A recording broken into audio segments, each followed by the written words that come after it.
Ake ngiyiphose inselelo. This is a challenge. Wonke umfundisi noma ibishop noma umdikoni noma uarchbishop angikhathali ukuthi wayiphi inkonzo ongifuna one on one. Mina naye sihlale sibhekane. Angikhathali ukuthi umRoma uyini angikhathali ongifuna one on one ongifuna sibhekane. I'm all yours. Ngikilindile. Angikhathali ukuthi ungifuna kuphi. Ongifuna nje one on one. Kodwa ngicela ukuxwayisa. Uyabona mina ngifunda iQuran. Isambulo sokugcina esiphelele esingazange saze sahlukumezeka, esingazange saze sashintshwa, akho lutho okuediwe kuyo, akho lutho okukhishiwe kuyo. Ngifunda iQuran mina isambulo sokugcina. Nawe wena mfundisi oyiacceptayo, oyamukelayo lenselelo engiyiphosa kuwe. Uze neBhayibheli lakho, iOld Testament kuthiwa yeze emhlabeni ngolimi lwesiHebheru. Uze neBhayibheli lakho elibhalwe ngesiHebheru, okubonisa ukuthi wena uphethe original. Wena oza ngeNew Testament, uze ngeBhayibheli elibhalwe ngesiGreek, okubonisa ukuthi wena uphethe original. Uma ngifunda iQuran, ithi iQuran kunesambulo esasibizwa ngeindaba ezimnandi esembulelwa uYeshua okuyindodana kaMaria.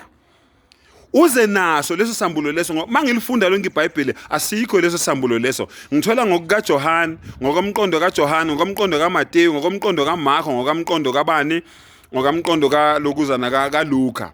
Angikutholi ngokukaJesu noma ngokukaYeshua. So mina mawuchallenge mina ubuzazi indaba zakho ngoba mina ngiphethe ungqondo mina. Ngiphethe iQuran engcwele ebhalwe ngesiArab ngendlela eyafika ngaye emhlabeni. Yingakho ngizwe isikhathi esiningi mangiqala ngiyayifaka iArabic ngoba ngiyakubonisa ukuthi mina ngiquote from the original source. So mangabe mina uyangichallenge ube wazi ukuthi uchallenge abani, uza uphetheni. Ungangizeli ngeKing James version. Le ndoda enomlomo obovu le izokuxaka ekugcineni njengoba inixakile kumanje. Ungangizeli ngeauthorized version. Ungangizeli ngeStandard version. Ungangizeli ngeRevised Standard version. Mina ngazi amaBhayibheli more than 13. Wena la ongawazi. Ungangizeli ngeRoman Catholic Church Listening to Way version. Ungangizeli ngalezo incwadi lezo. Ngithi mina ngiphethe ungqo iQuran engcwele, amazwi kaNkulunkulu wodwa. Akukhozi lomprofeti kwiQuran engcwele. Kukhuluma umdali yena yedwa kusukela ku-A kuyofika ku-Z. So ungangizeli ke ngobuso mina ungitshela ukuthi uzongiphathela la maBhayibheli la enikhohlisana ngawo la anixakile kumanje. Ngiyayiphosa ke inselelo ongifunayo am available. Uze nenkolo yakho, ngize nale yami inkolo yobunye bukaNkulunkulu. Zoqhuthana amakhizana, kuyodela kuyosindo wabaleka, kuyodela uMakhasana, idedele ibulalana. Kusho mina ke ingonyama edlele eThebeni ezinye zidlele emahlozini. Kusho mina uma khipha ubhejane esiqiwini.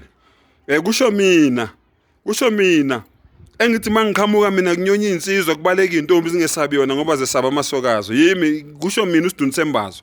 Utshelwa yimi ke manje. Utshelwa yimi ziyabule zensizwa inkunzi emanqindi. Kusho mina igwalagwala. Kusho mina ukhozo lumaphiko.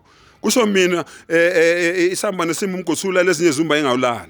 Kusho mina umavula kuvaliwe. Kusho mina uphunyuka bemphethe. Yimi lo sikhumba senkonkoni, sikhumba senyathi sehlula abashuki.